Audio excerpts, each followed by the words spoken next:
What's going on, guys? MariK here, back with another Dragon Ball Super video. This morning, Bandai revealed the green cards in the upcoming Draft Box 4, coming out, I believe, next month in September.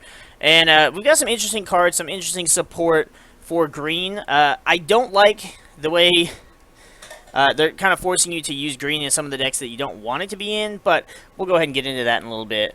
First up, we got Swift Combo. Kaioken Son Goku is a 1-drop, 10,000 power. If there are less than 2 battle cards in your battle area with the original power of 10,000, this card can't attack. Activate main once per turn. If there are 2 or more battle cards in your battle area with the original cost or the original power of 10,000, choose one card in your life, add it to your hand. This card gets plus 5,000 power and critical for the duration of the turn. It seems kind of really underwhelming, just because we've already got crit attackers that do the exact same thing. The only thing he has going for him is he's 10,000 power instead of 5,000, but I think we also have a Vegeta that does the exact same thing for 2 costs, so really it just doesn't seem to suit any particular purpose or strategy that we don't already have, and it just makes it harder to actually allow him to be able to play, since you have to have 2 other battle cards that have 10,000 power. That's just kind of a heavy restriction for a card that you could just, you know, run like the Gohan or something. Then we have Son Goten, Deluge of Power. He's a 2-cost, 10,000. If your battle card is green, when you combo with this card, it gets plus 5,000 power for the duration of the turn. So it's a green pseudo combo, or pseudo super combo for our decks. I feel like these cards should be, if you have room for them, they should be staples in every deck.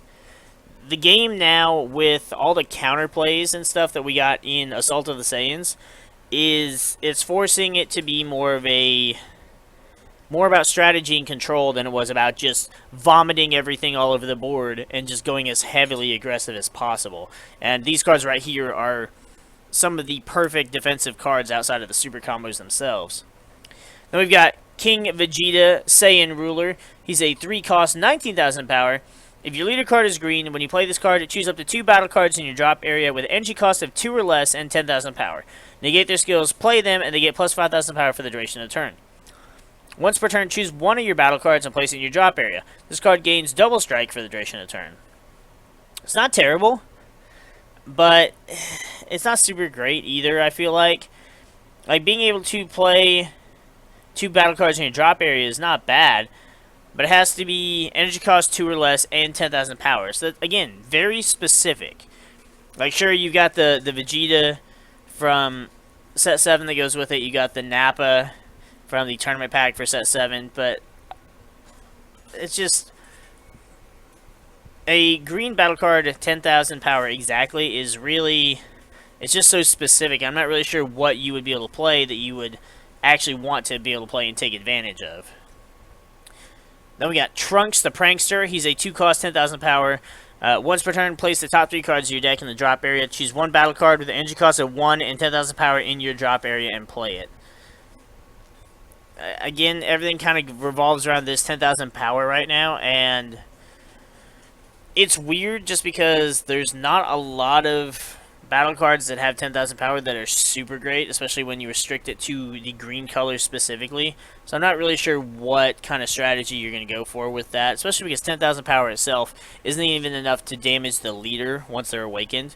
So I'm not really sure why that's kind of the strategy they're going for green. Then we have Dr. Brief, Father of a Genius. He's a 2-cost, 10,000 power. Once per turn for a green and 2 other, choose up to one of your opponent's battle cards with an energy cost of 4 or less and KO it. Okay, first of all. Why? What is the point in this? You can run the Vegeta counter, which if you have a multicolor would be a 2 energy, so same thing. And he comes out, KOs a card, and forces your opponent to discard. You could run Preemptive Strike. Like, you could, I don't understand why you would play this particular card when there are just better options. Hell, you could use Father Son Kamehameha, which is a 1-cost, and it has a better chance of KOing stuff than this does. 3 energy is kind of hefty for a 4 or less KO. I just don't like it. I don't see the point in it.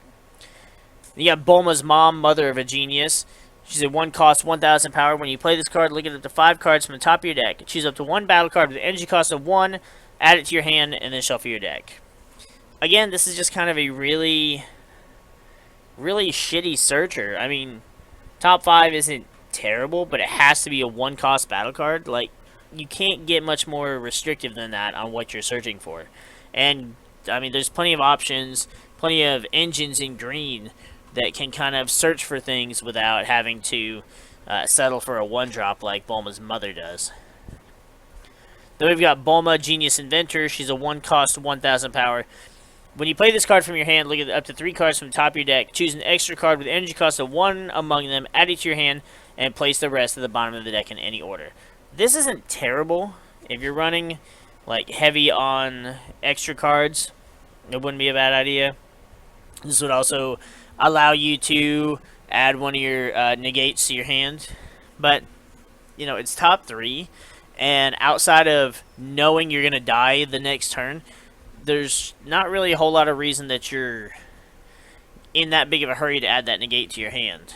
So, I don't know, just Bulma, the whole family just seems kind of irrelevant to what you could actually do in the game. Then we've got Piccolo, Assimilated Ability. He's a 4-cost, 20,000 power with Barrier. As Activate Battle says, once per turn for Bond 2, choose one of your opponent's battle cards with energy cost of 5 or less and KO it. If you KO'd a card, draw 1 card. I feel like somebody either really liked the first 4-drop Piccolo we got, or they just can't come up with an idea for Piccolo. That or somebody there has, like, very short-term memory, and they just keep giving Piccolo the same ability. This is the 3rd green 4-drop 20,000 Piccolo that all have Barrier, and all get to KO a card on your opponent's side of the board. The only thing this one has going for it that the others don't is you draw a card. It's great. It's cool. The art is dope. But it's the same card we've already gotten twice. Twice we've gotten this same card. So I'm not really sure what the point of that is.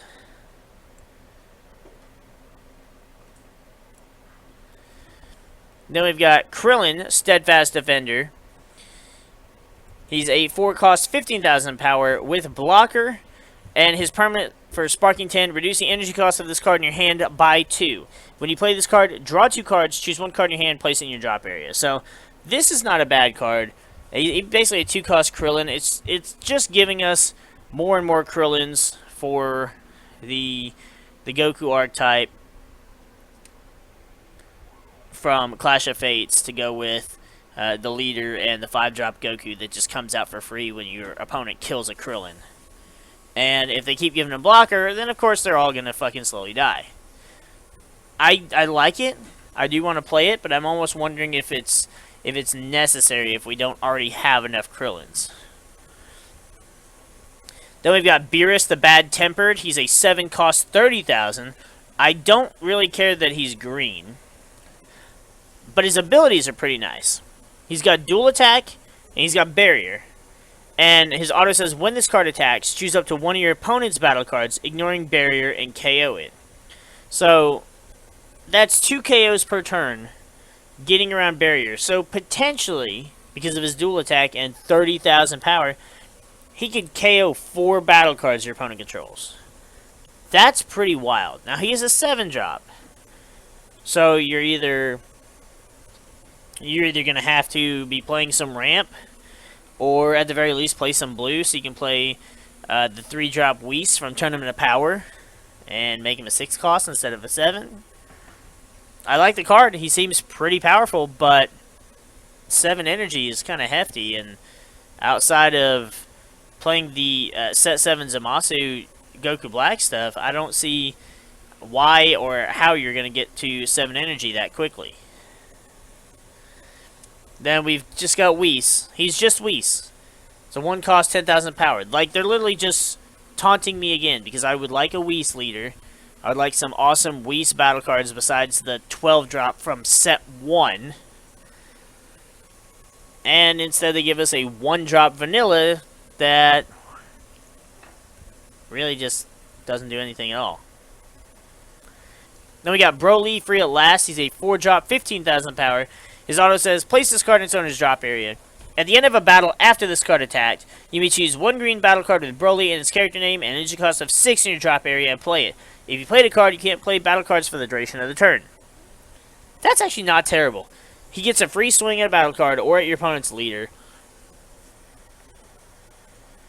And then you can put him in the drop area, get out the 6-drop, which is doing massive damage.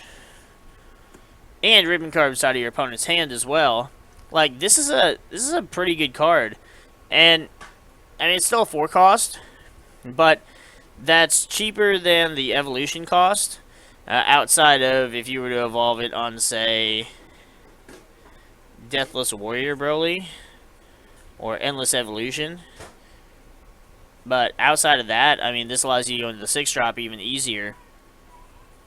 Like I said, I'm not sure that this Broly is going to be necessary, but it's definitely another option you have when just trying to get your biggest dudes out as quick as possible. Then we have Limo. He's a 2-drop, 20k vanilla battle card. Again, not really sure we needed it. At this point, we've got enough skill-less battle cards to be able to use with like that Xeno Trunks Overrail, or with the Star Deck Goku, not Star Deck Goku, the Kid Goku. It's just, I don't know. I feel like it's a waste of a card space. Then we have Dr. Mew, Weapon Surplus. He's a 2-cost, 15,000 power. Auto Burst 3. When you play this card, choose up to one green android card with an energy cost of 3 or more, or one green extra card with an energy cost of 2 or less in your drop area and add it to your hand. Either way, I feel like it's 2 energy, but what else is this card really doing? He basically becomes a vanilla 20k, or 15k rather, but he's not really doing much else after that. And a green android, energy cost 3 or more. Now, if Cell was still a thing, if we still had 3-drop Cell at 4, then this would be great, because it would allow you to recycle your 3-drop cells. And I guess, theoretically, you could kind of still do that with this card, but the issue there is we still only have 1 cell. You would have to open with it every game. You would have to mulligan for it every game and just hope you draw into it.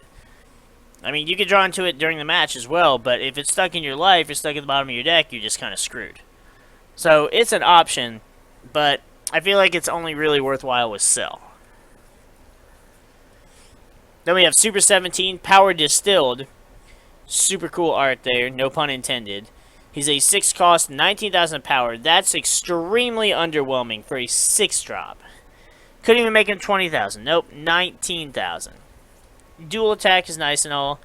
If there are 10 or more non-black cards in your drop area, reduce the energy cost of this card in your hand by 2, so he becomes a 4-cost. Choose one card in your drop area, send it to your warp. When this card attacks, choose up to one green extra card in your drop area, add it to your hand. Then your opponent chooses one card in their hand, sends it to their warp. It's alright. It's not bad, but it doesn't have any threatening output. It doesn't have any ridiculous damage abilities that go, wow, this could be the card.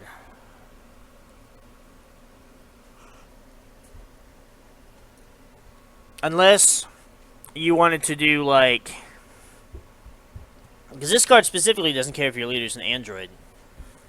So you could do, like, a wish deck with it, and hope that it kind of works out in your favor, but a lot of the android support requires you to have specific leaders, and so Shenron's just not a viable leader for that.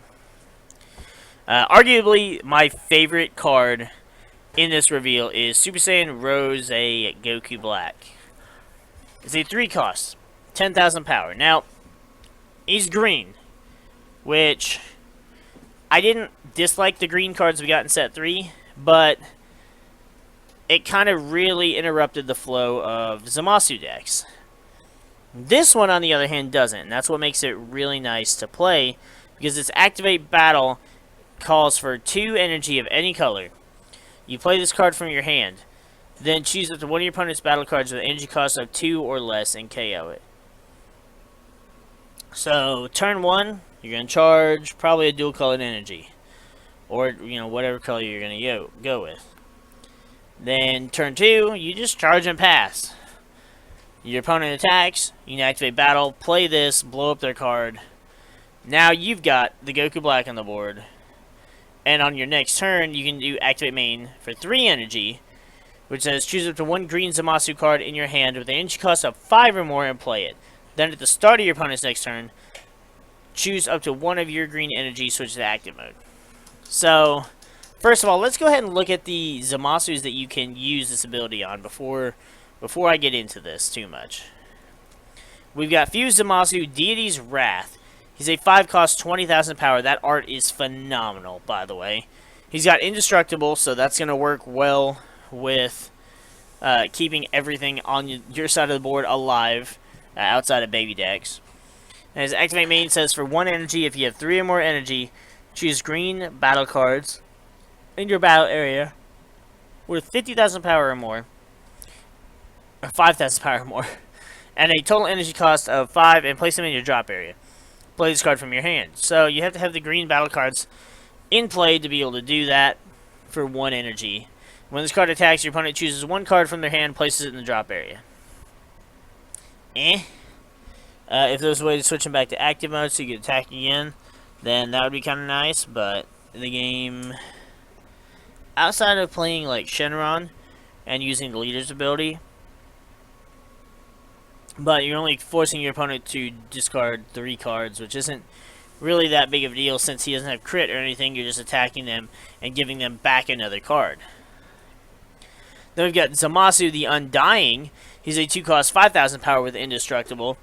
Activate battle for 1 energy. Says play this card from your hand. Choose one of your opponent's battle cards with an energy cost of 1 and KO it.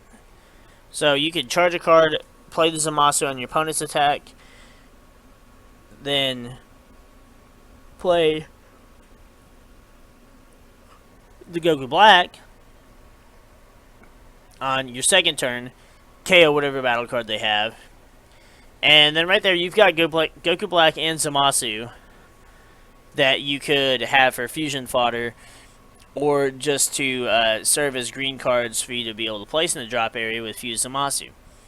Now, I personally like this Goku Black. However, I do not plan on playing it with the 5-drop Zamasu. Not that it's a bad card, but I feel like it doesn't do as much as it could. Since this Goku Black specifically says, choose up to 1 green Zamasu in your hand with an energy cost of 5 or more, and Fused Zamasu counts as Zamasu as well, I would rather play the Twisted Justice Fused Zamasu from Crossworlds, all the way back in set 3, where we first got green Goku Black and Zamasu support. That would allow you to drop a 25,000, which this Zamasu is 20,000, so not as big of a difference. But they both have Indestructible. Twisted Justice has Double Strike, and he rips either 2 cards from your opponent's hand or 2 cards from your opponent's battle area. So I don't know. I feel like he'd be better than playing this one, but it's kind of hard to say. Now, if you had a way to be able to have him attack multiple times, then you could get a little bit more use out of it. Simply because his effect is going to trigger every time he attacks, where Twisted Justice comes out and his abilities trigger when he's played. So it's going to be a situational kind of decision whether or not you want Deity's Wrath or Twisted Justice, because one way or another, they're going to fit different scenarios better. And they both have Indestructible, so outside of baby stuff, they're not going anywhere. And even then, they're going to need a good bit of baby support. Twisted Justice is going to need a little bit more to kill him. than Deity's Wrath. But that's, I don't know, that's just kind of something I saw when I saw the Goku Black, and I thought, wow, we could use this with the old Zamasu. Granted, you could use the old Goku Black stuff, the Terror Scythe, you could use the Evil Psyche Zamasu, but I don't know about that. I don't know, but I definitely have an idea for what I want to do with these cards, and I'm kind of really looking forward to seeing if they work. Now, the beautiful Goku Black and Zamasu stuff aside, we also got Slumber Strike. This is an interesting card. It's an activate main that says, if your leader card is green, choose one ability. Choose one battle card with energy cost greater than or equal to your opponent's energy and KO it. Or choose one of your opponent's battle cards with an energy cost of 3 or less and KO it. It leaves a tiny bit of wiggle room. But what's great about it is it's basically the same as Father-Son Kamehameha. It just has the added bonus of it can kill any 3-drop or less, regardless of what their energy is. Am I gonna play it instead of Father-Son Kamehameha? I mean, I guess it's slightly better. It's rare, so it's gonna be foil. It's got some purple in it, but it's really not that different. Now, honestly, I don't feel like it warranted us having another card that did basically the same thing, kind of similar to the Piccolo. Then we've got M2, the Phantasmagoric Planet. Hoping I said that right. Is a 1-cost field card. When this card is placed in a battle area, play 1 machine token. 10,000 power, 0 combo cost, 5,000 power. Combo power. Activate main. Place this card in its owner's drop area from your battle area.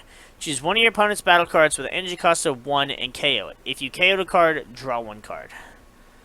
This is terrible. Like, this is actually terrible. KOing a 1-drop.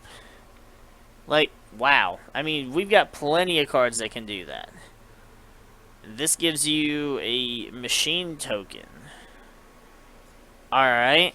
I mean, like, that's cool and all, but what's it really doing? Like, what's it really going to accomplish? I mean, if you're going for any kind of machine mutant shit, you're gonna use the actual M2 because the actual M2 serves a purpose. It actually helps you, further your position in the game instead of KOing a 1-drop battle card. Like, I don't know, that's just super underwhelming, and I don't see the point in why you would play it. But that is all the reveals we have for green, and I gotta say, there's some good support.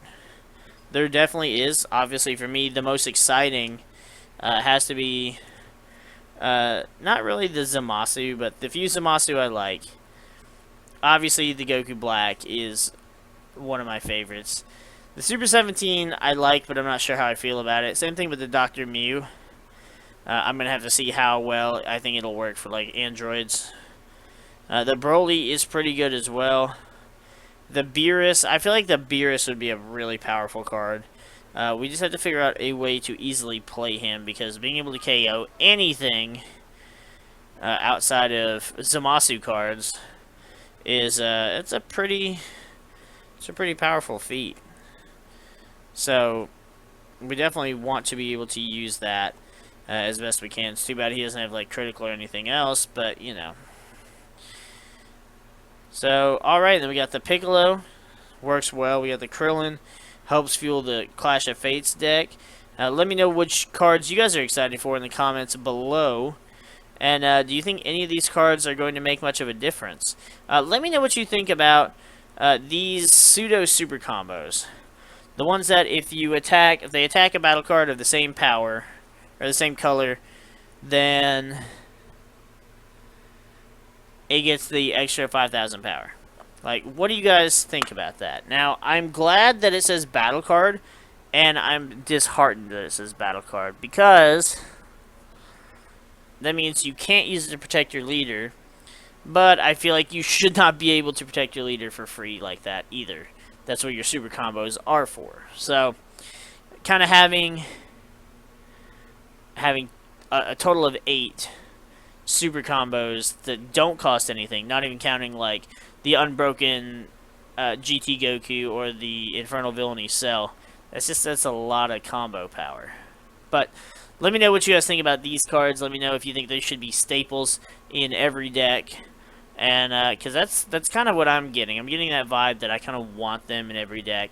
I already know for a fact the blue one is going to go in 2 different decks I have for 150,000%. Just because they're going to be super abusable. So, I don't know. I kind of feel like they should just go in every deck. But deck space is kind of thin as it is. And especially now, I'm finding that when deck building, your decision making is a little harder because there are more cards that are viable for each archetype. And some archetypes have gotten a lot of support in the last few sets. So with that, though, we're going to go ahead and get the frig out of here. And we'll see you guys in the next video.